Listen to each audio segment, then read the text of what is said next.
So we're gonna go No for it. problem. No problem. All right, we are live. Welcome back with Murphy Mac to another episode of the Fitness Beginner Podcast, where we help you get started on your fitness journey. How's it going, everybody? Happy New Year! Hope y'all are starting your New Year's resolutions off right. Hope y'all set some goals because that's what we're gonna be talking about today. We're gonna talk about some goal setting, and we have a guest joining us on the podcast. We have Mr. Dustin Jackson coming onto the podcast today. He knows a lot about goal setting, so I thought it was only right to bring him on and talk about how we can achieve those New Year's resolutions that y'all set out to achieve this year. I know last episode we talked a little bit about setting New Year's resolutions, and today we're gonna go into a little more detail on those setting goals because that's along the same line. So that's what we're gonna get into today. So I guess I'll introduce Dustin for y'all, and then I'll let him add on to what he does. But Dustin is partially the reason that I got into doing the Ironman. He's actually I didn't know. I just met Dustin about 3 years ago when I got into doing the endurance training, and he's probably the main reason I completed the Ironman because I did a lot of my training with Dustin during that time. He actually did the same one I did the year before that. So we're kind of the same when it comes to like doing endurance events and stuff. But other than that, Dustin is a business owner. He owns 47 different businesses. Not really, but he does own a lot. He does a lot of things. Yeah. I'll let him talk a little bit more about those. But yeah, we found each other through sports, through fitness, and then since then we kind of developed a friendship around working out, training together. A lot of times, if you ever see me on my story at 5 o'clock running in the midnight dark, I'm probably running with Dustin. Yeah. Or riding bikes. Been there. So that's kind of he's kind of my training partner in a way. So if you would, Dustin, just tell him a little bit about kind of what you do before we get started. Yeah. Thanks, Murphy. Thanks for the introduction, and happy to be on your podcast. I've watched you do a lot of them by yourself. I watched the guests that you've had on. You've done an amazing job, and always love following you and this journey.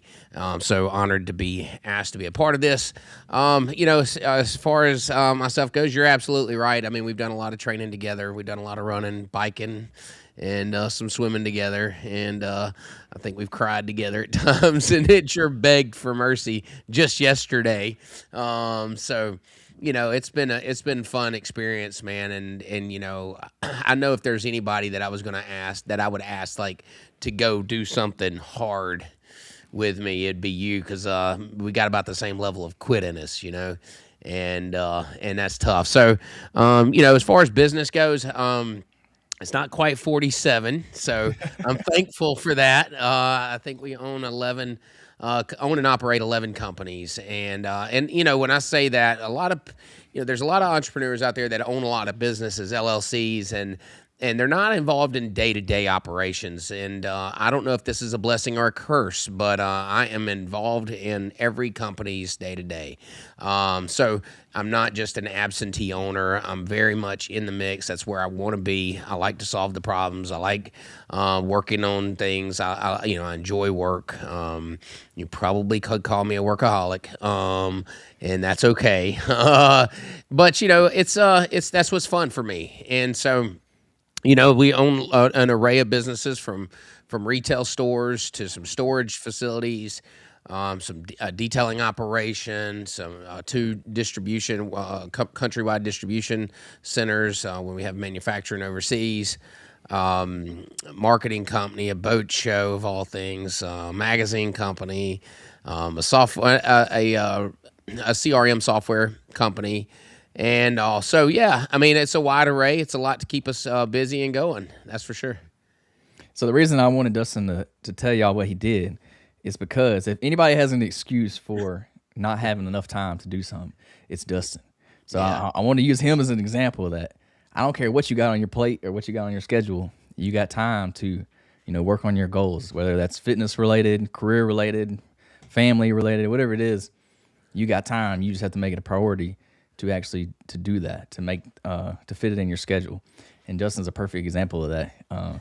Because dude, if you ever try to meet with Dustin, the only time he's available is 5 a.m. to about 6:30 a.m. is the only time you're gonna get him. Yep, that's right. And it's by design, and you mentioned that. So like, my training and my working out is a very selfish thing that I do because that's what feeds me the most. And I don't think I could do all that I do, within the companies and at work, if I didn't have that piece in my life. And there's been times that it hit the back burner, but that's not something that I make time for. It's something that makes me time, and so I segment that off, and it's honestly the thing that probably keeps me going the most. So you're right. I do carry an extremely busy schedule, but my training schedule is crucial.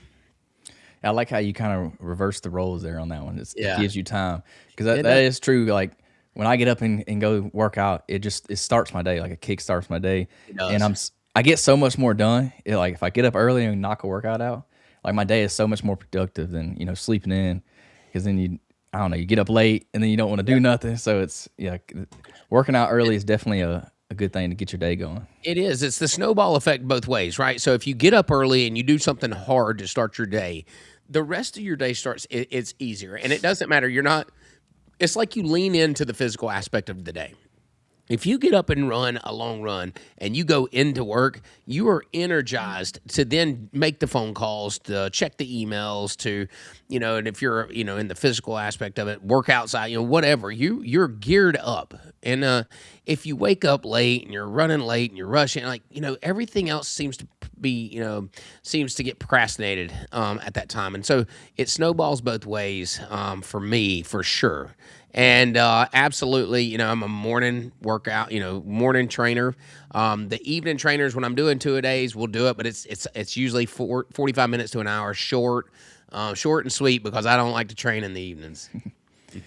Yeah, it's so much harder to get me to work out in an afternoon. I don't know what it is, but Man, it really is to finish your day. And now I like to do a short walk. Chelsea and I usually do a walk in the evenings, and that's really cool to kind of wind down. But yeah, anything hardcore is gotta happen in the morning. And just like you, I like to do it before the sun rises. I like to be finishing as the sun's rising. yeah. So we're gonna talk a little bit about goal setting. So me and Dustin are very, I would say, goal oriented is, I guess, a good way to put it. We both function well off of having goals because it gives us something, to work towards. So that's kind of what we're going to talk about today. So for you personally, why is setting a goal so important when it comes to not just your fitness, but also like, personal growth? Yeah, I mean, it keeps me going in the right direction. Setting something out there gives me my reason why. And I'll give you a perfect example. Yesterday, you and I went for a long run. And when we communicated about it on New Year's Eve, I said, hey, let's do 15. We had a lap that we wanted to do, one lap, right? And it was 15-mile lap. And at about 12 and a half, I thought I was going to die. And I haven't run a long run in a few months. And so I've kind of gotten a bit out of shape in that aspect, those longer runs. Anyways, and had I not set the goal of 15, and this is kind of the super, finite level of it. Had I not set the goal of 15 miles, I wouldn't have finished 15. I would have stopped at 12. I would have turned short and went back to the truck. And so setting the goal helps me push when my brain tells me to stop. It helps me keep going when my brain tries to protect me. And that goes for business too. When we set goals in business, we set something pretty far out there that we know it's going to take change to make it happen. And we do that so we can develop all along the way. And then that gives us a thing to keep shooting at and keep shooting at. So that way we're always improving. We don't fall into that stagnant, no man's land. Yeah, for me, it's like you said, it gives you something to work towards. Like with setting a goal, if you don't have a goal, it just feels like you're kind of training for nothing, and it's so hard to keep going day in and day out doing that. Like you can do it for a while, and I did it for a while. Yeah. Like, when I got back home from college, I quit school, I quit cheering. I didn't, because like then cheering kept me busy. I didn't need like a goal. That was kind of like my goal at the time. But then when I got home, I started working out, and I got really serious into working out. And I guess at the time, kind of that was my goal. But then after a while, I didn't have nothing I was like specifically aiming towards. and I just got tired of it. Like it got kind of Yeah. old, and it was harder for me to keep doing it and stay in it. So that's when the kind of the whole triathlon thing come about, Hmm. and setting that goal of doing an Ironman, like that goal specifically, really made me understand like how important goals are because it's like you said, if I wouldn't have set that goal of doing an Ironman, I would have never done an Right. Ironman like ever. If I wouldn't have signed up, paid the money for it, like Yeah. no way I would have done it because I didn't even know what an Ironman was before, like a year before that. It's so funny that we had the same story about Ironman, and we didn't really know each other. I didn't know you at all when I was training for my Ironman, but we had the same, mindset. I think that we got introduced to triathlon, kind of looked at it, and as soon as I started training for a triathlon, I like wanted to know what the biggest one there was. Like I want to know what the Hmm. hardest thing there is to do, and then so like you, I set my goal for Ironman, and you're absolutely right. When you put that kind of goal out there, you have no choice but to follow a training regimen because Hmm. it is a feat. I mean, it's a monster of a task, and you've got to break it down. But that keeps you going when you wake up because you're gonna wake up tired. You're gonna not feel like it at some point. You're not gonna feel like going those extra miles. But if you have that goal out there, that's gonna keep drawing you towards it. And you're right, we're very much the same. When we don't have one, we've been in this little, I don't want to call it a rut, but like this situation over the last few months where you didn't really have a true dedicated thing and I didn't have mine, and we're just kind of floundering around a little bit, and I think we're starting to dial it in now for sure. Yeah, when I have a, it's like you mentioned, you have a plan. Like when you set an Ironman, you have to follow a training regimen. And Mhm. when I do that, like I call it a prep. When I'm in a prep, like I'm so disciplined. Like that's the most disciplined I ever am. And Yeah. it's like as soon as that goal is over and I don't have Oh. that plan to follow, it's like I start slacking. Yeah. I'll take a day off or two. Yeah. Which is good sometimes, but not on like days that I have planned to train. I'll be eating whatever I want to eat. But yeah, every time I have one of these big goals and I'm in the middle of like my training plan, like I'm most dialed in. Like I'm getting up on time, getting to the gym or running or whatever I'm doing, and I'm knocking it out. And then, like I don't even second guess. Like I don't even think, man, do I really want to run today? Like when I get up, it's I got 12 miles today. I'm going to get it. Like Gotta run. Yeah, yeah, gotta there's go. no Gotta check choice. off the list. When Um, you don't have that goal, you're like 12 miles. Do I really want to run 12 miles? Then you give yourself a little leeway there. you do because you don't have a real reason, and Yeah. it's hard to do that. And so, when I think about goals, part of the reason why I like them is to be able to break them down into steps, into chunks. And I like to break things down into bite-sized chunks and do them like that. For me, I get a lot of like self gratification in that. Like, okay, I can check it off the check it off the list. So when I break down, an Ironman, for instance, like you have a whole string of trainings that you're going to do, and every day, every week, you're just chunking them down, and there's just so much win in that. Um, but it's also when I set goals, like I like to set goals so big that if you don't say like what, and when I tell it to you, it's not big enough, Hmm. and I think that's just who I am. Yeah, I like to say if your goals don't scare you a little bit, then Yeah, they're not big enough. that's You need to right. shoot a little bit higher. But at the same time, they gotta be reasonable. Like they gotta be Realistic. actually achievable. It should scare you a little bit, but you should be able to do it like physically. Don't be like too delusional to where something like I'm gonna win $1 million today or something. Like it's not gonna happen. It could be like the conversation I had with Chelsea when I thought you had said you was going to run 1,000,000 miles in January. And I was telling her, she's like, "That's impossible." I was like, "No," and I start to break it down. I'm like, "Wait a minute, no, he told me 1,000,000 steps. That's what he's doing." And so don't put 1,000,000 miles in January. That ain't gonna happen. Speaking of that, I gotta get some steps in right after this. How So many steps are you? let's see how many I got I today. saw you on the treadmill. Was you on the treadmill this morning? I saw you. Yeah, Yeah. I got 21,000 right now. Ooh, baby. So I got It's about okay. another 12,000 I gotta get today. Yeah, you getting there. My legs were sore from that run yesterday, so I did a little 2.5 mile walk this morning, just nice, easy, trying to stretch it out. And I'm sure we'll get into something tomorrow for sure. Yeah. All right. So another question for your goals. Do you think most people fail because their goals are bad or because they don't have a system to complete that goal? Oh, I think it's totally they don't have a system. I don't think a goal can be bad. I think that when you set a goal, it is your job to then break it down, right? And look at the time, and you need to be specific. So like a goal doesn't need to be I want to lose weight. right? That's not a very smart goal, and there's an acronym to SMART. Specific, measurable, obtainable, relatable, and timely. I think that's the description of it. Anyways, so if you got to be specific about it, and if you're specific about it, then you can break that back down into chunks that you can then complete. But if you just say, "Hey, I just want to be in better shape," that's not gonna. You'll quickly come off the line there, and you'll quickly say, well, I'm not going to be in shape because you didn't define it well enough. So I guess that is twofold.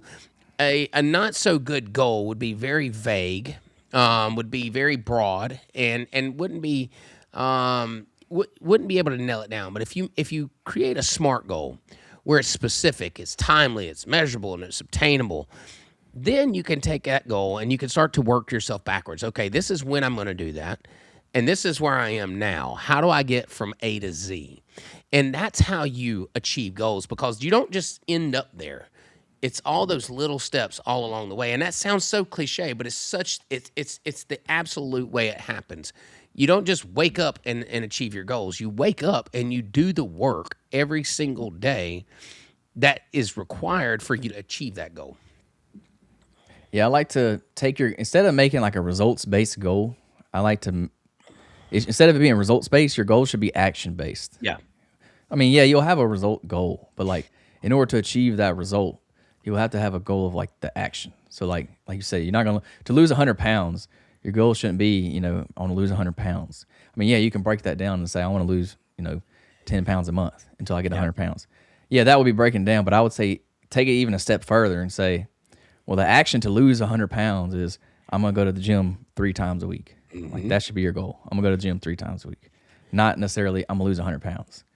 Or I'm going to cut this one bad food out of my diet, or whatever. Something action based that you can take to actually do. I think that'll help you achieve your goal when you're breaking that big goal down. Yeah, and I think you need to establish a strong why. And because there's going to be a moment in time. If you don't, and I can't tell you how many times I've started 75 hard, right? For no reason outside. I'm just going to set a goal. I'm in between. I'm going to start 75 hard. But I didn't have a strong enough why to complete it. I just did this thing, and you get 20 days in, and I got a little sick, and I was like, I just don't feel like it. And I didn't have that why to hold on to. Now, if you set it, and if you have 10 of your buddies doing it, then your why is, well, because I'm not going to let them beat me. That's not happening. So, and there's nothing wrong with that, by the way. No, there's not. There's not. I mean, but a strong enough why that's going to pull you through those times where you don't feel like doing it. And I think that's important. Yeah, the why is a big one, because I think a lot of people don't have that strong enough why. A lot of times it gets to the point to where it's too far gone. Like that why is because doctor said if I don't lose weight, I'm going to die. Like you don't want it to get to that point. Like you got to figure out a why before you get to that point. But unfortunately, with the way the world works, is people don't really take it serious until it's too far, like too far gone, and then they're trying to scramble to get their health back in shape. Like you should take initiative, get your health in shape now. And then for most people, the easy answer is if you got kids, your kids should be your why. Like that's the easy answer for most people. Yeah. If you don't have kids, it's gonna be a little bit harder to find that why. But yeah, there's deep down in there's something that you really truly care about. You just got to figure out what that is, and that will be your reason why. And I think that doing these things can inconvenience you. It breaks your schedule, it breaks your routine, and it's an inconvenience at times. And it is. I mean, I can't tell you. I mean, there's been times where I didn't feel like I had time to do what I needed to do. And you do it anyway. But what happens is the first time you do something, when you're inconvenienced by it, but you go ahead and do it anyway, you have gained a new level of self-discipline, and it's like a launching pad for you. And the progress is built on self-discipline and making those hard decisions when you really don't feel like doing it. Yeah, I always like to say you have to treat your workout or whatever you're doing, running, fitness, whatever. You have to treat it like any other event on your calendar. Like you got to put it on your calendar and schedule it, so that way, hopefully, it won't necessarily inconvenience you. I mean, yeah, you're having to wake up early, maybe that's an inconvenience. Yeah, or you're switching your schedule around or whatever. But find a way to fit it in your normal like schedule, Yeah. and put it on the calendar, just like you would a meeting at work. Put it on the calendar, and when that time comes, you go, like you do it then. Don't say, oh well, I'll do it later. No, do it right then when you have it scheduled, and that then you don't have an excuse. Yeah, it's a non-negotiable, and mine are on my calendar. Like my first work, my workouts, morning and evening, are on my calendar, just like everything else is. It's the first thing I see in the mornings, and it's a non-negotiable. And then I think about accountability, having friends. I mean, like that are doing other things like that will hold you accountable. When you know they're at the gym or they're meeting you somewhere and you really don't feel like it. I mean, just New Year's Eve, we stayed up till midnight and and you and I were set to run at 5:30. Like, that accountability piece keeps you moving. Yeah, you gotta get you a workout buddy for sure. That's right, for It sure. makes it so much easier. Like, It does. especially doing some of the training that me and you do. I mean, going on a 15-mile run by yourself is absolutely brutal. Like, that's tough. Being Man, out there for that long. it's a mental breakdown. It is, and it's nice on the long runs to have somebody there just to chat it up with a little bit. And it kind of it kind of takes your mind off of what you're doing. Because I can tell you, there's some of those times by yourself, it is brutal. Yeah, the main thing I like though with having somebody like a workout buddy that you're going to do with is the accountability piece. Yeah. Like, it makes being accountable so much easier because like you'll let yourself down. Like, Yeah. you'll skip a workout by yourself, but Yeah. if you have it scheduled to go with somebody else, like you're not going to let the other person down. Correct. Like, you're gonna show up. You're gonna do whatever you got to do. Like you said, you stayed up New Year's Eve. Yeah. But we had already planned on running, so like you was gonna be there regardless, no matter how much sleep you got, you were coming. So that's what I love about it, because like on Saturday, if I know I got a 15-mile run, I may say screw it, man. I'm gonna sleep in a little bit. We'll do it later. But Yeah. I know if we have it planned, like I'm getting up, I'm gonna be there 5:30 or whatever time it is we're doing it. Like that's what I like about the having somebody to do it with, is the accountability piece. It just makes it easier. That's right. Yeah, it does. It really does. You don't want to let that other person down, so you'll make sacrifices to get it done.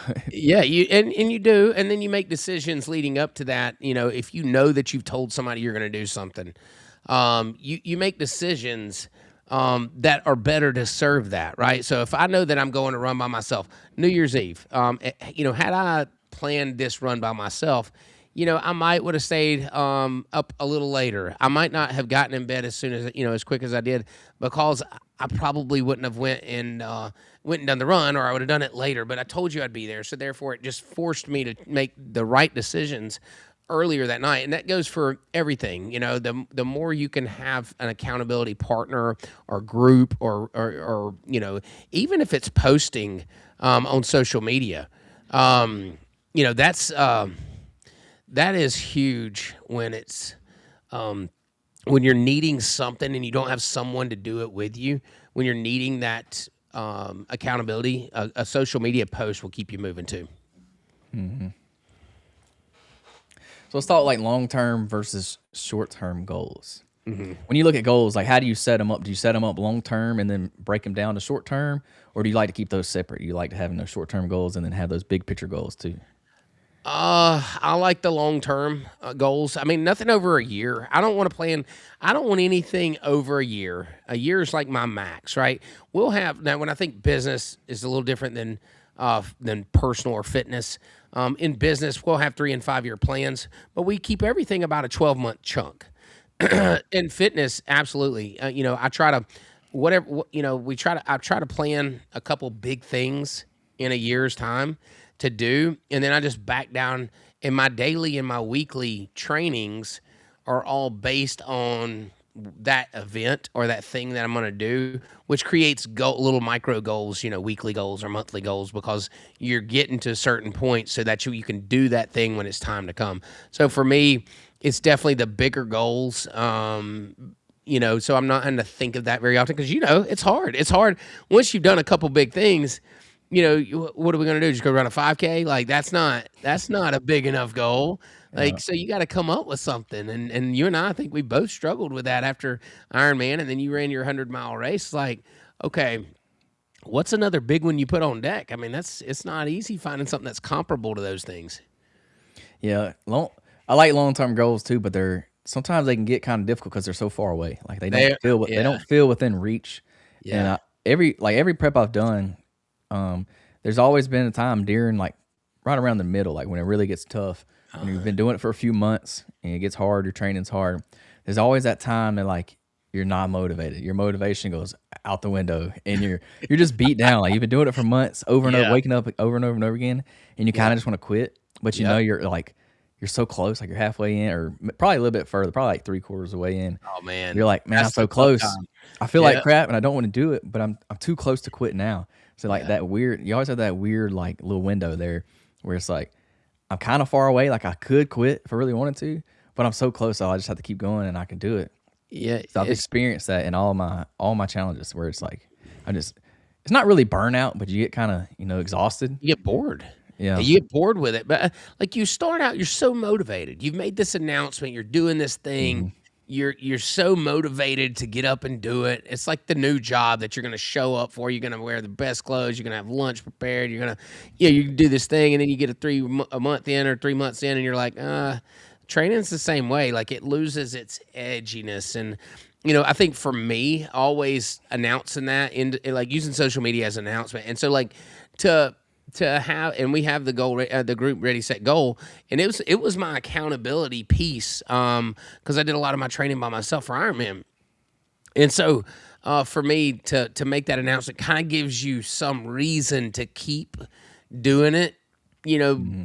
even when that goal's 6 or 7 months away, because that's some, dude, I know exactly what you're trying. That's rough when you're in the middle and you're everything hurts and everything's tired and you've got a million reasons why you don't want to do it or you shouldn't be doing it. And the thing is far enough away where you're like, oh man, I could just take the day off. Like you better have some reason why. Hmm. Yeah, it's tough. I was trying to think of like some strategies that I use that kind of helped me get through it, that helped me Yeah. keep going. I can't really think of nothing off the top of my head. I set that goal, and I just wanted to stay true to myself, and I knew I had it. Like if I wanted to achieve this goal, I had to get up and train today. Like there was no ifs, ands, or buts about it. Like it had to be done. So I guess I just kind of toughed it out. I mean, when you get in the kind of, I guess you call it in the trenches is what people would say. You Yeah. just got to tough it out. There's really not much. There's no magic pill that you can take when you're down in the trenches to help get yourself out. But you will climb up on the other side. I promise. If you keep going, it'll be worth it. It's hard. It's hard. With that being said, like when you set Yeah. these big grand goals for yourself, just know that it's not going to be all sunshine and rainbows. Like it's going to be hard. You're definitely going to go through hard times. You're going to, you're going to be in the trenches sometimes. You may be on top of the mountain at some point, but Yeah. just know that going into it. Like know that it's going to get tough. You're going to get tired. You're going to want to quit. But if you can just kind of push through those days, it will be worth it in the end. It's definitely worth it, but it's going to be hard. No, you said a mouthful right there, and absolutely, I don't. I think a lot of people watch us and they think it just comes easy, Mm-mm, right? They absolutely see not. you, they No. see me jump on a live right after 15 miles, and that's why I try to be Mhm, very transparent. Like that one was awful, mhm, because like just don't think that it comes easy. mm-mm. It may look easy on a single post, but I can tell you there was a lot of blood, sweat, and tears that went into that, and it's like, and a lot of the will to quit. We have that, like that desire to quit whatever you're doing. When you're hurting and you don't feel like you can go any further, that will to quit. I mean, it gets right here, and it's like it'd be so easy to just stop. And we just you have to go past that point. And I think that you and I both have a very strong will against quit. Like if I say I'm going to do something, like I think I'm going to do it or I'm going to die trying, kind of thing. Yeah. That's Yeah. why I like to kind of hold me accountable. I will like you said, post things on social media Oh yeah. so that I put Yeah. my goals out there. So that way I don't want to look stupid online. Right. I got to come through on the goal. So Yeah. that's why I'll actually use that as kind of like a accountability piece to Hmm. myself because I put it out there and I don't want to like look like a failure. Which Yeah. I mean, we all fail at some point. It's okay, but I kind of use that as like my self motivation, my own accountability. Yeah. Same here. So as soon as someone decides they want to, achieve a big goal, like once they set a goal, we'll just say a New Year's resolution. Yeah. What's the next step they should do? Like, what's the very next thing? Make a plan. Like, make a plan. Like, sit down and draw write it down. There's so much power in writing something down, or typing it out, make the social media post, but then start to make the plan, because there's going to be a time where it's going to be an inconvenience. And if you don't have it planned out, it's not going to happen. And so, like, if you have this goal of losing 100 pounds and you have no plan to get there, the moment, and you just say, well, I'm just going to eat better and I'm going to, be a better person, right? Well, the moment that something shows up in a weak moment, then you're going to break. But if it's, I'm going to lose 100 pounds because I'm going to do this every single day, and I'll write this down, and now I've made a plan. This is exactly what I'm going to do, and I'm going to do it regardless of the results, right? You keep doing that over and over and over again, and you'll get to the end. You'll get to it. And here's the best part about it. Maybe say you don't hit your goal. Say you don't get all the way there. Say if you didn't complete Ironman, but you swam the 2 miles, you biked 112 miles or whatever, and you ran 24 miles, you still did more than 99% of the people were going to do that day. So it's still a big achievement. Now, I can't imagine you getting 2 miles to the finish line if you still had legs not crossing it. But the reality is even if you don't hit your goal, if you set something out there and you start working towards it, you're going to be better off than you were if you didn't. Yeah, it's like the saying when they say, like, shoot for the stars and you hit the moon or something like that. I don't know how it goes. Shoot for the moon, and Shoot for the moon. you may hit the star. Like, if you miss, whatever that saying is, you're still way up there. Like, you still did good. Like, even if you failed, like, you still put in the time, the work, and the effort to get better, to improve in some area. So just because you didn't necessarily get the goal that you expected, you still kind of won in a way. Like, you still worked on yourself, improved. Yeah. Whatever it is that you were training for. It may not be, a fitness goal. It could have been any kind of other goal. Nothing stops you from doing it again. Like, nothing stops you from continuing on that path, or for resetting the goal, or reframing it. Like, I've had to do that. I've had to do that in business a lot. You set a goal and something just doesn't work out. Like, matter of fact, that happens probably more times than it does. In business, you probably don't achieve your goals more than you achieve them, right? But what happens is who you change along the way becomes more important than the goal itself. And so, we're constantly chasing things. And you got to think that goals are usually like a moving target. So, like, once you get there, then it's the next, then it's the next, then it's the next. So it's like, do you ever really get there? But I just think that it's important to absolutely start a plan immediately after you decide you're going to do something. Yeah, and if you never give up, if you never quit, then technically you can never fail. You can't. That's right. That's the only way to fail is to quit. Exactly. Yeah. Because normally a failure is just a learning lesson. It's just a little bump in the road, and then you keep going. Yeah, and I think that, like, people need to hear that. I mean, just recently I started 75 Hard. I've probably done it 8 times total in its entirety my whole life. I probably started at 20. And so, like, I didn't achieve what I wanted to achieve. I got sick. I didn't feel like, I just didn't feel like doing it. I was not feeling great. Okay. And it wasn't, my why wasn't strong enough, but what it did was it jump started me into, okay, I've got to get serious about getting my training regiment together for the canoe race I got coming up. And then in the process, I'm thinking about doing a little 100-miler, not a recorded race, but one on my own. And just because I'm weird like that.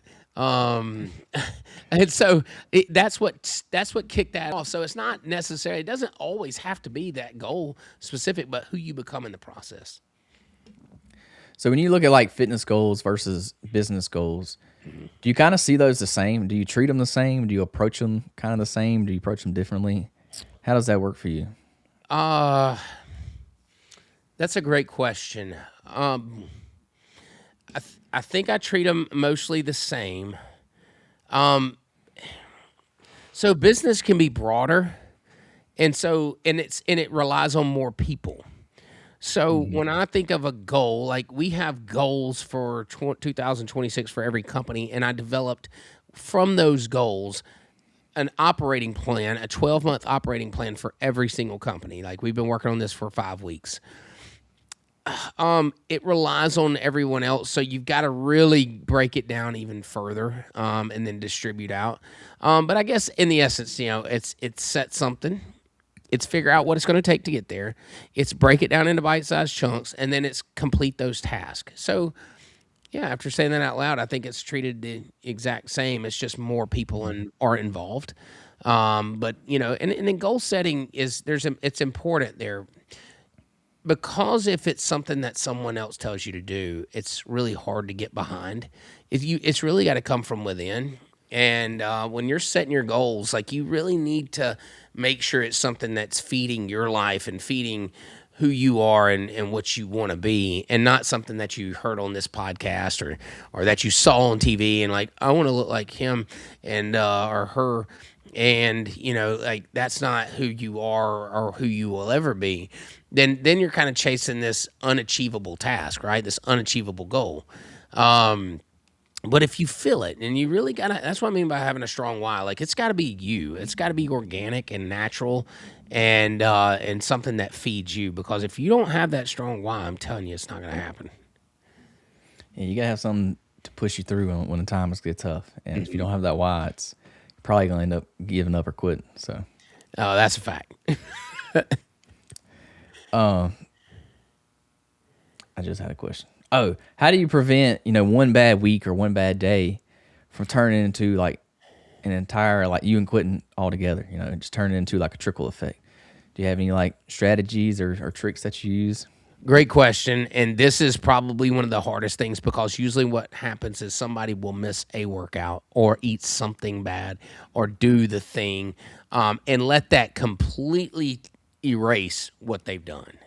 Like, even when I think about like addiction or something like that, and someone comes back to something, say you're trying to quit cigarettes, right? And you make it 3 months and you have one. All those 3 months aren't lost. You know, so to get back on and keep going, it's much easier and better than to just fall off the mountain right there. So when it happens, because it's going to happen, I don't think either one of us have been 100% of every single workout that we had on. There was something along the way that we just didn't do, or maybe we didn't do it our best, right? But we didn't quit. You got to keep going, and don't let one bad day, one bad week kick you off entirely, because you didn't lose all that progress. You and I were talking about that long run yesterday in the middle of it, and we were talking about, like, how it comes right back. I had a leg injury, and it kept me from running for a few months. I really took the time to let it heal, and this goes against everything that in me, because, like, if my leg's not falling off, I don't really care. And so I didn't run for like 2 or 3 months. And so we had just started to run, and we were talking about it. I was like, it's been a while since I've ran a long run like this, and you're like, it's amazing how quick it comes back, and that's the case. So when you're in the middle of this goal and you miss a workout or you miss a few days, don't let that completely derail you.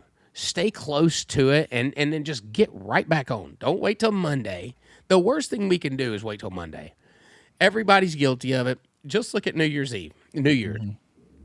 I made a live this morning, and I said, I know for a fact that everybody's waiting until this Monday to start their New Year's resolution, because who wants to start it on a Friday? Well, that's the wrong mindset. That's already a losing mindset. Start today, even if it's midday. Well, I already had a cheeseburger for lunch, so you know what? I'll probably have an ice cream and a 12-pack tonight. No. If you had a cheeseburger for lunch and you decide to eat baked chicken tonight, that's great. You're started then. Then the next decision will be better, and the next decision will be better. Don't let those bad decisions snowball into a season that you can't escape easily. And again, that snowball is hard to stop, but once you stop it, it's easy to come back. It's easy to, once you get in that rhythm. I mean, everybody talks about it, right? It's like, man, I stopped going to the gym. I just can't get back in there. The first day you decide to get back in there, boom, it's on, and that's all it takes. Yeah, this one's such a big thing for me, because I feel like it's the number one thing that kind of makes people quit. Like, it stops people, and they let one bad day lead to them just quitting altogether. Like if they just realize how much that one bad day actually affected them, how little it affected How them. little? Yeah. Yeah, it don't make a difference. Like just use calories for food, for example. Like say you've been working out, you've lost 20 pounds. And then one weekend you decided, you had a 12 pack of beer and you drank, Yeah. and you ate not a peanut, I was going to say a peanut butter and jelly. You ate a hamburger. You ate a Yeah. hamburger, greasy hamburger. You Yeah. enjoyed Oh, yeah. yourself. Say it was New Year's, you had a good time. Well, guess what? Like that 12 pack of beer and that hamburger, at max, you may gain a pound. Like that's it. Right. Like Right. you're probably not even going to gain a pound. If you think about it, there's 3,500 calories in a pound of fat. That beer is what 1,200 calories, and that burger is probably going to be 1,200 calories, maybe 1,500 calories. So right there, you have like 3,000 calories max. You're not even going to gain a pound off of that, off of one bad meal. Right. And people will let that set them way back. Like that meal didn't affect you really at all. I mean, yeah, you may feel like crap the next day, and you may hold on to a little more water weight. It may change the scale. I mean, that number on the scale a little bit, but that's just it's just your body weight fluctuating. And people will let that derail them, and they'll just quit. But like, They do. don't let. It's like you said, you can't let the one bad day, even a bad week, like one bad week is really not gonna derail your progress that much. Like you're still gonna be good. So it's just you can't let that one thing affect you. You have to realize it, like understand. Hey, yeah, I shouldn't have ate that. I get that, but tomorrow I'm gonna go to the gym. Tomorrow I'm gonna be right back in the gym. And there's so much power in starting. Like just start. Like so I mean, and I always tell people this, like if you want to start something, like start walking, right? We all walk. Everybody can walk, and most people. I mean, like if you're starting a fitness journey, don't start out by saying I'm going to run 10 miles today. Start with something that you can do. Here's the thing, and if you've fallen off and you want to come back, start with something easy, but just start. Because as soon as you make that decision and you put those clothes on and those running shoes on and you step out there and you start to walk, you're like, man, I could probably just jog a little bit. It's I'll compare it to this. I was reading a book, and I think it was 7 Habits that said it in there, and it was like if you want to start to floss your teeth every day, you don't start by saying I'm going to floss my teeth every single day. You start by saying today I'm going to floss one tooth. Say that's all I'm going to commit to is flossing one tooth. And when you get in the bathroom and you go to floss one tooth, well, then you're going to floss the rest of the teeth because you're already there. And tomorrow, all I'm going to do is floss one tooth. And the next thing you know, you've created this habit. So I think that once you stop and you kind of get derailed or fall into that rut, the power of just starting back, the power of just saying, today's my day, and don't wait till Monday. Do it then. Do it then. Yeah, I like the flossing your tooth example. I've heard another a fitness example is just like that. Is if you can't make yourself go to the gym, like if you're having trouble getting there, tell yourself all you have to do is go to the gym for 5 minutes. Yeah. That's it. Yes. 5 minutes. Yeah. If you go to the gym, do something for 5 minutes, and you want to leave, then you can leave. Just leave. And then that was a win for the day. You won. That's a good one. But what you'll find is if you go to the gym for 5 minutes, you're gonna be in there for a lot longer than 5 minutes. Yeah. The problem with the gym is getting there. It's hard for somebody to get there. But once you get there, it's easy. Like once you're there, you're probably gonna work out. But just tell yourself, hey, I'm gonna go to the gym 5 minutes. If I get done with 5 minutes and I want to leave, then I can leave, and there's nothing wrong with that. But what you'll find is you'll end up doing a lot more than 5 minutes. You'll end up, doing an extra set, over here. You'll do another workout here, or you'll walk on the treadmill for 20, 30 minutes. Like you'll end up finding once you get there, it's a lot easier to work out. You just got to get yourself there. That's the problem. Yeah. And getting out of bed, it's the same way. Like getting out of bed when you're tired, when you are really tired, like in the middle of a long training session, 8 or 9 months, and you're at month 5, and it's and it is so hard to put that foot down just to get out. Like just roll the leg out and let the other leg follow, and don't look up, don't check up, because once you get there, once you've done that, you're gonna do whatever it is. It's that initial movement, man, and like the friction. Try to remove the friction between you and whatever you're doing too. Like if joining a gym that's inconveniently 45 minutes from your house, man, it's gonna be the first thing you stop. Hmm. I mean, you and I, like when we think about like runs, like I was talking about going somewhere different for that run, and the more I thought, I'm like, man, we're gonna have a million excuses of why we're not gonna do that. Like, let's just do something. I think you suggest like let's just go to Creola and do it. Yeah. Like, all right, fair enough. Remove the friction. Remove the reason why you wouldn't do it. Yeah, that's a good point. The friction is easy. Like I talk about this a lot too. Like set your clothes out the night before. Oh yeah, that's Like a big one. have your meals already prepped, or have your like when we go on a run. I have my running belt already laid out. Got the goos ready. Got Same. my little bottles filled up. So that way in the morning I don't have to do it. I just grab it and I go out the door, and it makes it so much easier. I Man, love doing little things like that to that's a prepare. great point. That is a great point. That pre-work, like that nightly routine where you're getting things prepared for the next day, is massive. That next morning. Yeah, and that comes into play not just for fitness stuff, like at work. Like if you know you got a lot of things to do in the morning, like go ahead and get those things prepared, before you leave that afternoon before. Like if you Yeah. got, I don't know, say you got an email you got to send out, like go ahead and write it the day before and set Yeah. it up to be, some. That's just an example. It could be No, anything, that's but no, that's set exactly right. yourself up. Yeah, you do. I mean, and also like in that instance, I think cleaning my desk is really important. Like, so that way I Hmm. don't show up to the disarray. Right, Hmm. my desk every single day I clear off. So when I'm done, I'm done. And what's really like gratifying for me is to clear the windows on my computer, shut it down, clear my desk. Like that's like a shutdown. And then when you come on, you're coming up to a clean start. I'm very much a like fresh start kind of person. I love a fresh start. There's something clean about that. Yeah, I mean, just reducing clutter in general Yeah. is for me, it's a thing I enjoy. Like I'm kind of OCD, so I don't like clutter. So if I can come into a clean, work environment, workspace, or have it all set up like I like it, then it makes it easier, to get right in and get going. You're Yeah. not trying to replace things and clean up stuff. So that's a good point too. Yeah. So do you see like goal setting as something that helps, build confidence? Oh, absolutely.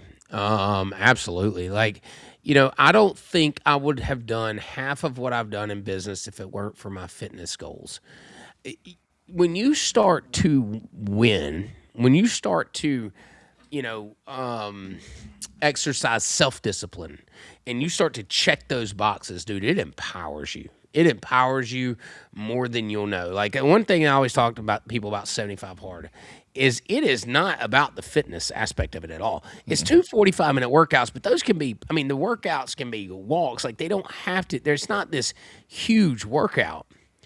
But the act of checking things off, the act of completion, the act of doing things when you didn't feel like doing it, that is so rewarding, and that builds your confidence through the roof.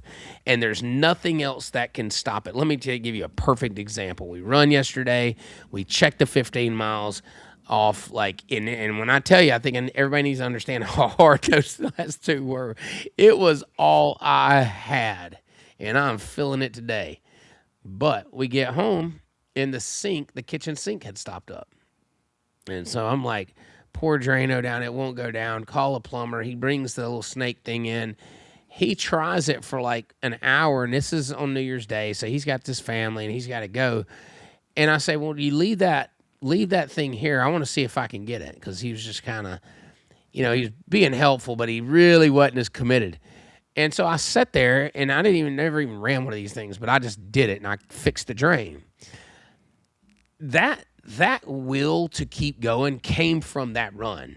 Like you don't know it in that moment, but I can tell you right now that sense of I will keep doing this until it's done came from that. And that's how my whole life is. So that's why, fitness parallels with my businesses, because that feeds them. If I'm checking the boxes on fitness, I'm double checking the boxes at work, because I can tell you it doesn't matter how many emails I have to write, or how many processes I have to look over, or how many people I have to, meet with. Nothing's harder than that 15-mile run. If you can do that, you can do any of those meetings. Yeah, it's so hard to like explain that feeling that you're talking about. Not necessarily a feeling, but like it just kind of it comes back to a thing I like to say is momentum. Like I feed off of momentum, and that fitness kind of creates that momentum for your day. And once you're in momentum, it's all physics. Like once you're in momentum, it's a lot easier to stay in momentum. Yeah. It's harder to create momentum than it is to, continue it, like to keep it going. Oh, So absolutely. think of pushing a car that's at a stop. Like if you try to push a car that's going 0 miles per hour, it's stopped. It's gonna be a lot harder for you to push that car than it would be to push that car if the car is going 10 miles per hour. You can keep it'd be a lot easier to push then.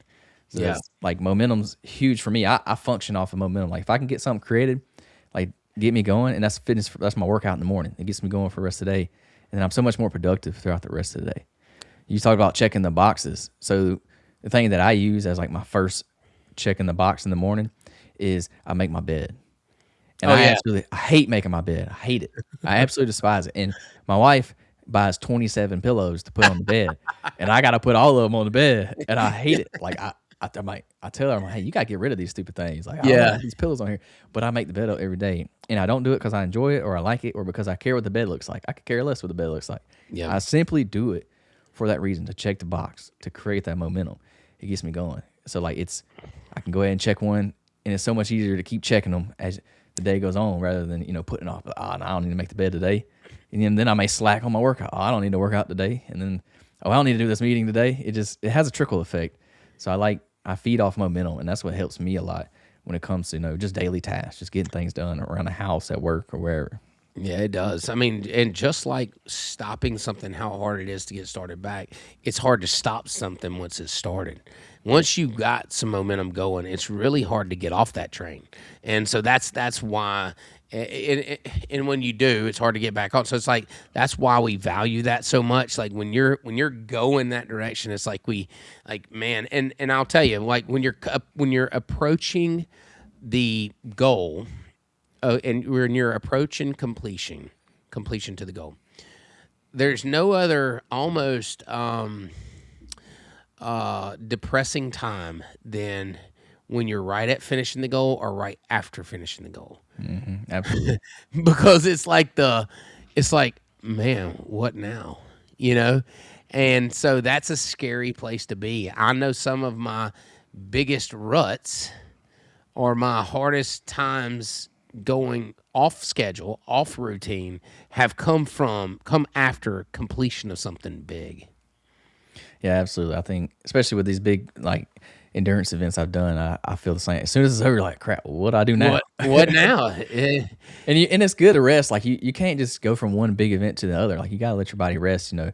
Not only physically, but mentally, Mentally. spiritually. Like you need a good break, and those are good. But after I've had a break, like that's it. I gotta do something else. Like I need to do the next thing. That's why I'm doing this little step challenge in January, because I haven't done a race since what was that, October, when we did that triathlon. Yeah. So it's been hard just to get up and train every day like I have been without having that goal, that thing on the calendar, that date on the calendar. It is the quality. You like the quality of the workout or the quality of the training schedule, because you just don't have to. You don't have to push it. Yeah. So if somebody set a goal like in the past and they failed at it, but they still have that same goal, what would you say to that person? Like what can they do, to kind of kickstart that fire under them to get, back into momentum to finish that goal? I think create a quick win, because it's hard to chase something that you've lost. Like it's hard to go back after that same thing. And if there's a quick win that you can create from it, if you can cut it in half and get something that you'll get a little bit, you don't. I mean, it's got to be. It can't be like check the mail, right? Like, well, we're gonna check the mail or take the trash, but like, something out there, like if your goal is a marathon and you fell apart and didn't complete it, the next one, set the half and then go do a half, because when you finish that half and you realize you could have ran 8 more, or 10 more or whatever, you're like, oh man, or you felt like you could have. The next thing you're gonna do is gonna put a marathon back on deck and you're gonna go do it. So I think that if you fail a goal, I think the number one thing you should do is start back, but I think you should find something that's a little bit that, and I think you should go back after that main goal again, but I think you should set something a little bit lower that you can get a win under your belt to get some momentum behind you to keep pushing. Absolutely. Do you ever experience kind of like burnout? Do you ever, do you get burnout, and what if you do experience that? I hate the term. I think most people, I think 99% of the people that use the term burnout aren't burnout. I think they just get tired. They just get lazy. They just want to, stop. And if you would have asked me 6 months ago, I'd tell you burnout's not real. So for 41 years, I was like, nobody burn. However, I have in the last 6 months felt that true burnout feeling, where you're mentally, physically, emotionally, spiritually exhausted. And so I think you have to be strategic about this. And I think you do have to take a step back, right, and find you some time. But I think it needs to be definitive of the time and what you're going to do with that time. I think if you say, well, I'm just going to take it easy, man, I think it's toxic. I think you just fall back off the wagon. And I think that's where the rut. The next thing is 2 years before you start back, right? I think you have to say, I'm going to specifically take these next 2 days and do X, Y, Z with them to recover. So if it's an injury, and burnout, injury, whatever, like it's got to be definitive. And I think that you take that time to recharge, but know that when you start back, like have a time that you're going to start back, and figure out what causes the burnout. So some of mine has, like, physically burnout's not like I just like I feel like I'm built to work. Like like there's not enough work you could put in front of me that's gonna like burn me out. The mental side of it, like the like where you just keep going, but there is no win. Imagine running a race with no finish line, and you just keep going, and you're like, at some point I gotta stop. That's what it felt like. And we had solved some. We were trying to solve some really big problems, and it felt like the harder I tried, the deeper the problems got, and so I had to kind of definitively say, okay, enough's enough. I've got to stop and take a look at it. So, to answer your question, I think that burnout is real. I think that you should not look at it I think that most of the times you feel burnout, you're probably not actually burnout. Like, right? I think that you're going to have to work through some time where you're tired. I think you're going to have to work through some time where you just don't feel like it. That's not burnout. Burnout is when you absolutely can't keep going. Like, and you can listen to your body and it'll tell you the difference most of the time.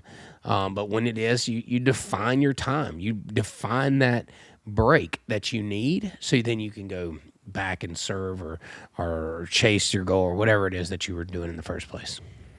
Yeah, I agree with you. People like to use that term burnout too loosely. They Like do. people, as soon as it gets hard, like, oh, I'm burnout. Yep. But Yep. it's not the case. Like you said, I do think burnout is real, but it's very, very hard for you to get to that point. Like you gotta really be pushing to get to that point. Most people will quit before they even get there. Correct.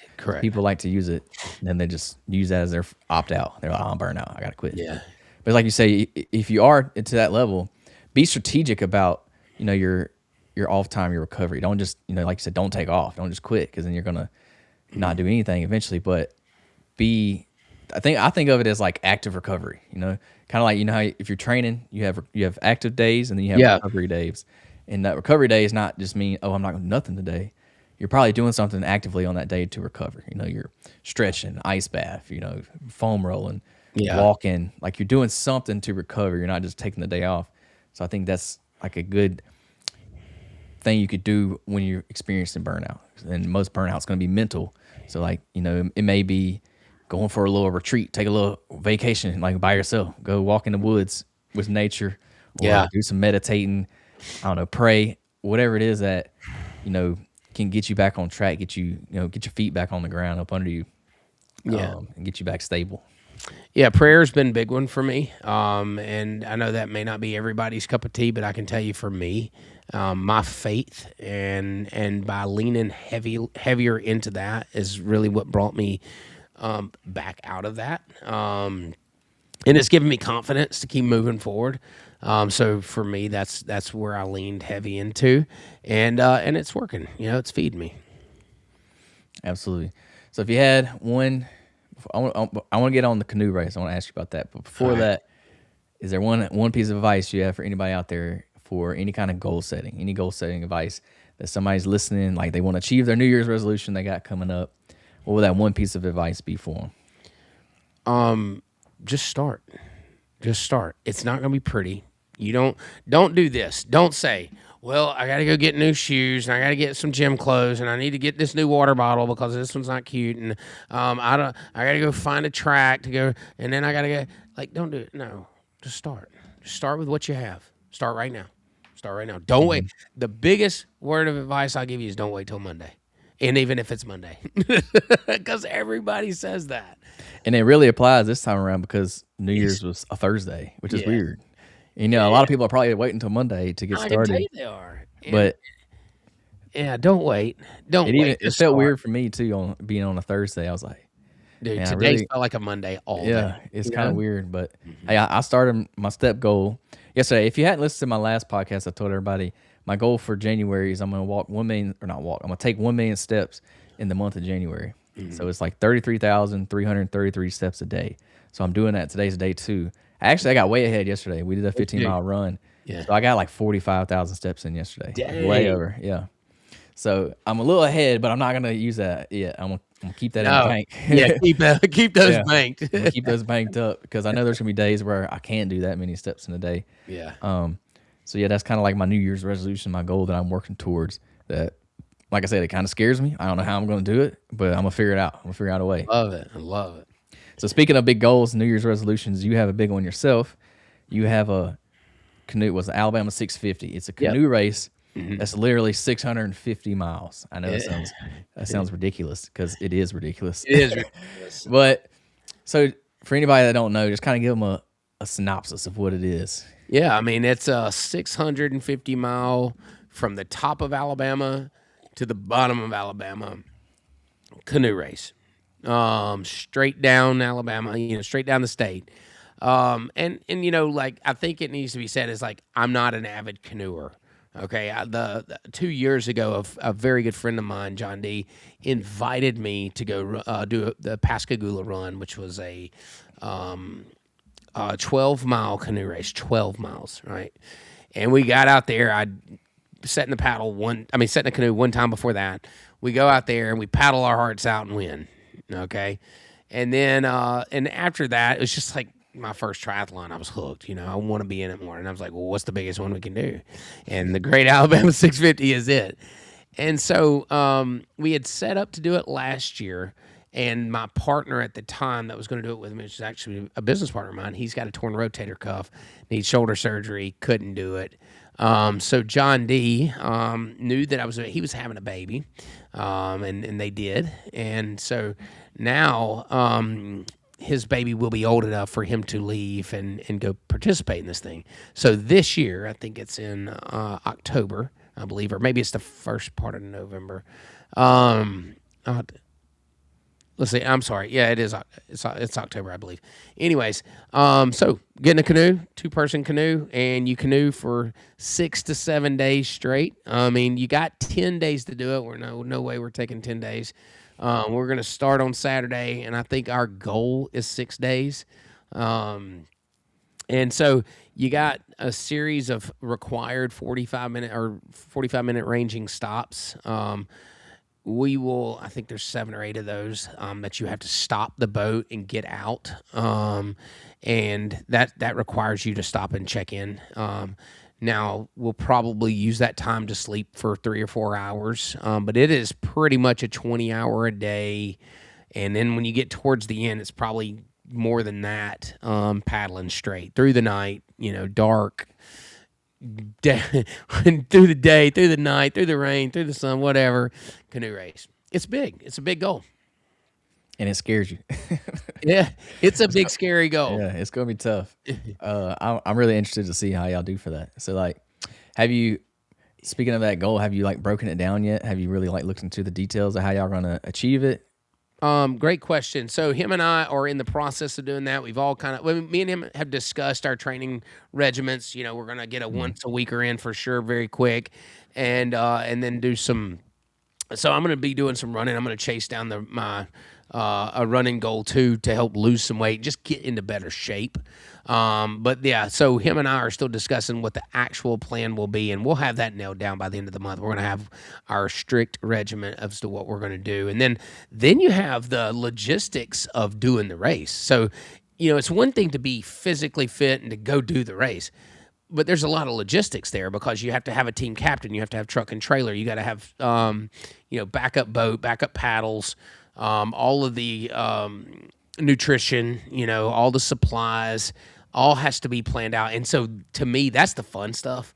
Like I love that side of it. And Chelsea, my fiance, she is a pro at that kind of stuff, man. She's the reason that I'm able to do this anyway. I wouldn't even think about doing stuff like this if it wasn't for her, because she keeps the wheels on, you know what I mean? And she plans it to a T on that side of things, and she's excellent at it. So yeah, that's the 650.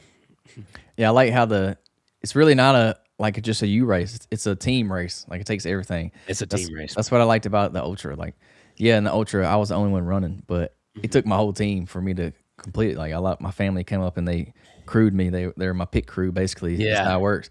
But you know, they're making sure you got all the food you need, making sure you got, you know, dry clothes, dry socks, making sure you know your nutrition's up to speed. Like they're making when you're running, if you've never done it before, when you're running 100 miles, you get really bad brain fog. Like you don't really know what's going on. You're just running. You just know you got to keep running. So like Yeah.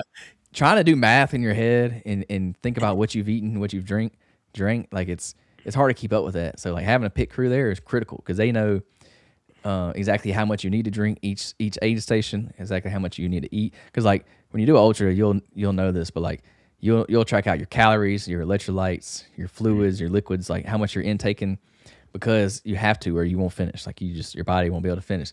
So it's very critical. So having a crew there to help you like a team, it makes it more of like a team race, a team environment, and you need them. You got to lean on them to do it. So that's why I like the kind of camaraderie, like the group aspect of doing them. Yeah, I agree. I think that this will, I mean, doing this with them will be a lot of fun. And you're not facing that challenge by yourself. Doing Ironman is lonely. You know, you did yours by yourself solely. I did mine by myself. People don't understand that 14 hours, 15 hours by yourself is hard, and they purposely, I know they do this, they say it's safety. It's not safety. I think they do it because it makes it a mental challenge, but there's no headphones, no music, no podcast, no anything like that. And it's a very isolating, lonely feeling. So doing the race with John D and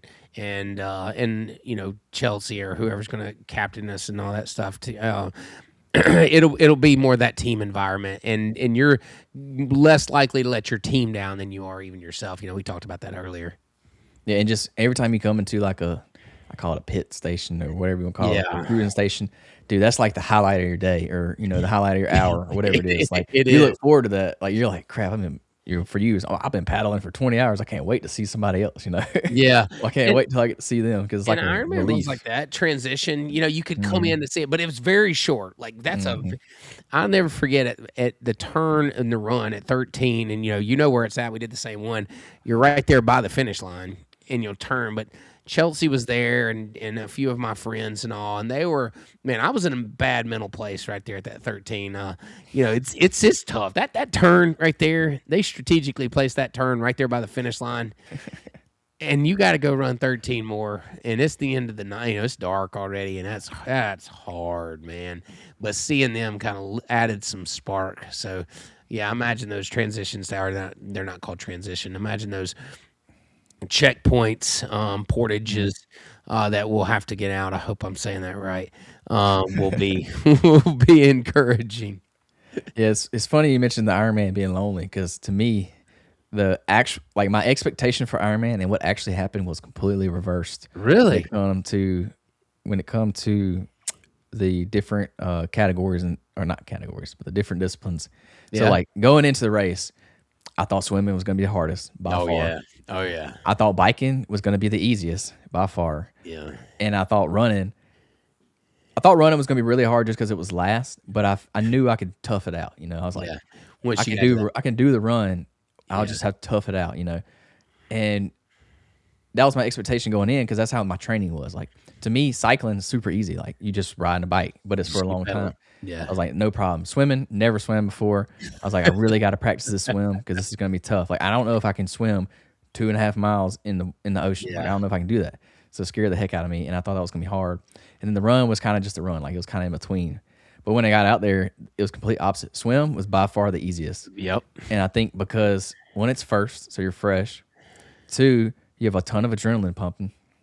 Yeah. And then three, I underestimated how much the wetsuit actually helped, and how much more buoyant saltwater is than freshwater. Yeah. It's like you don't realize it, but it made the swim a lot easier. And I did Yeah. my goal for the swim was like 2 hours. I did the swim in like an hour and 9 minutes. Like Yeah. crushed my goal, like almost in half. Yeah. So like swim was easy. Bike, so hard. Not physically. It wasn't physically hard. It was mentally hard. You talking about being bored? Dude, being on it took me like, I think it's 6 hours and 6 minutes or something was my bike time. Yep. Being on a bike for 6 hours by yourself is absolutely brutal. Like, yeah, I was physically tired, but like my body was trained. I was prepared for it. Like it wasn't that bad because I had trained for it. Like I knew what to expect physically because I had rode. We did some 5-hour rides. Yeah. Training for it. So like I was ready physically, but I always did my long rides with you or with Connor or whoever. Yeah. But we always had somebody to talk to. Yeah. When I got out there on that 6-hour ride by myself, It's awful. it was brutal. awful. No headphones. No headphones. Not riding with anybody. Not talking. I'm in my own head for Yes. 6 hours straight. Yeah. And it was brutal, and it sucked. Like it was by far the hardest. Now the run, I expected it to be pretty hard. It actually ended up being easier than I thought, just because there's people along the whole run. So like the one we did, it's only a 6-mile loop, so it's 6 miles, and there was so many people there. Like they pretty much stretched out almost the whole entire 6 miles. Yeah. Like they were spread out. So there was always like a lot of energy going on. Like a lot of people yelling, screaming, signs, bells, and music playing. Like there's a lot of energy to feed off of. So the run was, it was still tough. It was at the end of the race. You're tired. It was tough, but I fed off the crowd a lot in that. So it was funny how like it was completely different than what I thought going into the race. Yeah, I had the same experience. I mean, swimming, I dreaded it just like you. I trained the most for it. I worried the most for it. So then I trained a little bit harder in the swim.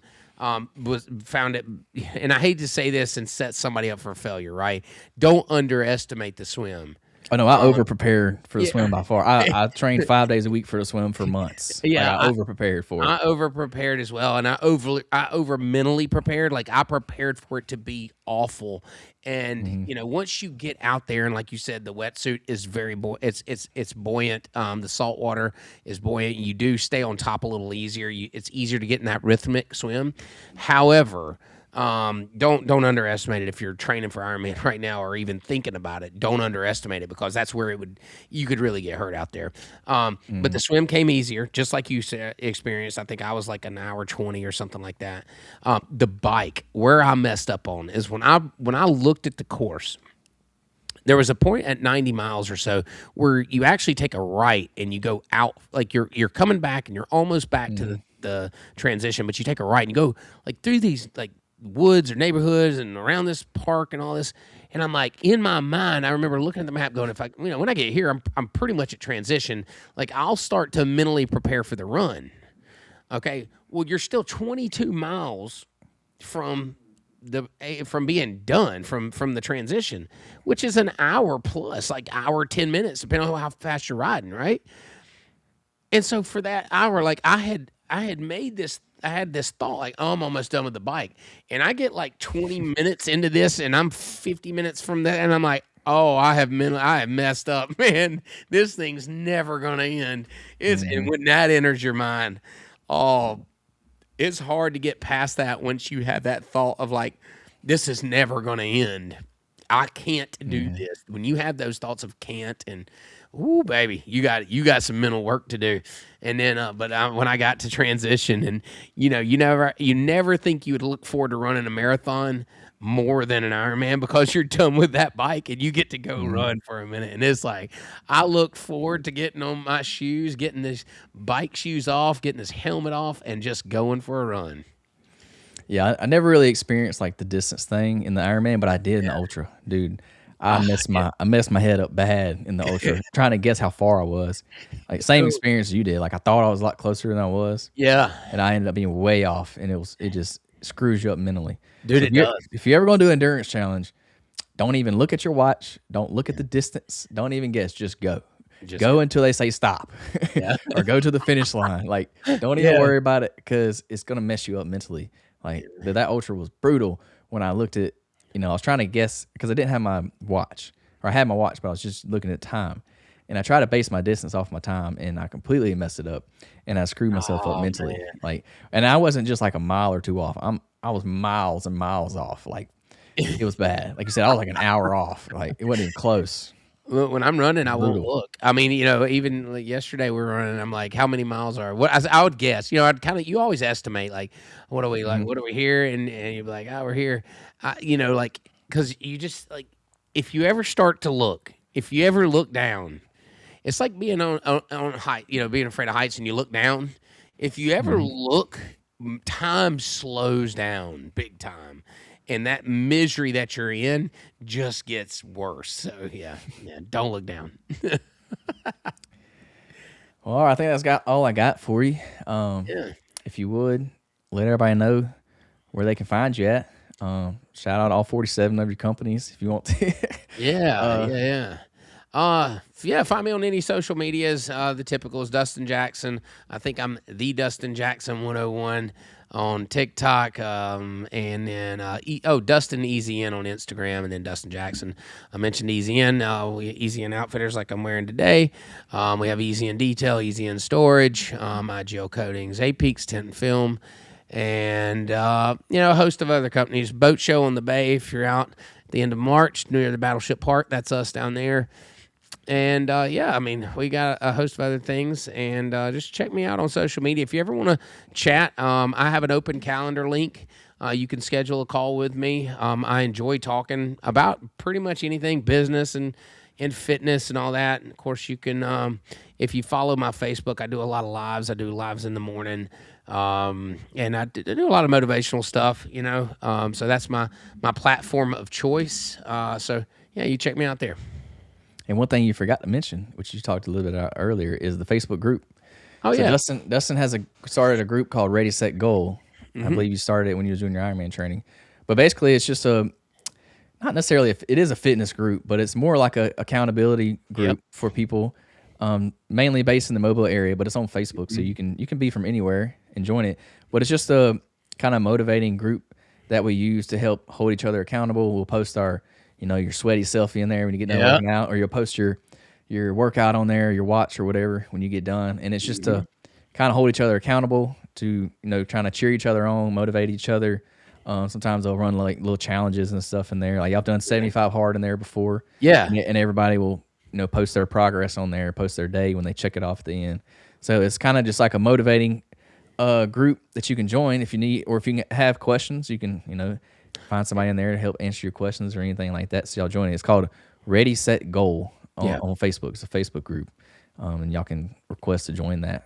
Yeah, there's a great group of people in there, of all shapes, sizes, and fitness backgrounds. I mean, you literally got anybody and everybody, and let me tell you, it's judgment free. It doesn't matter what question you ask. I monitor that thing, and there's nothing but positivity, nothing but support, nothing but truth. You know what I mean? To the best of all of our abilities, we're going to help you out as much as we can. So don't feel like you got to have any kind of background. You can come in there, whatever stage you're in. Of course, we welcome the experience because it just makes the channel that much better, the group that much better to have people chiming in. So if you do have some experience, we welcome those comments for the ones that don't and that are asking. So Ready Set Goal in Facebook, it's a good group, and I appreciate you shouting it out too. Yeah, we've been slacking a little bit. We gotta pick We it back up have in there. we have. When you said that, I thought, man, we need to do a challenge. We got to get Yeah. something going in there. Well, all right. I think that's all we got for y'all today. Thank y'all so much for tuning in to the Fitness Beginner Podcast. Y'all be sure to tune in next week for another episode. Other than that, y'all set you a goal today. Set you up a plan. Set up a plan to achieve that goal. And y'all go do big things in 2026. Y'all have a great day. And don't wait till Monday. Don't Start wait till now. Monday.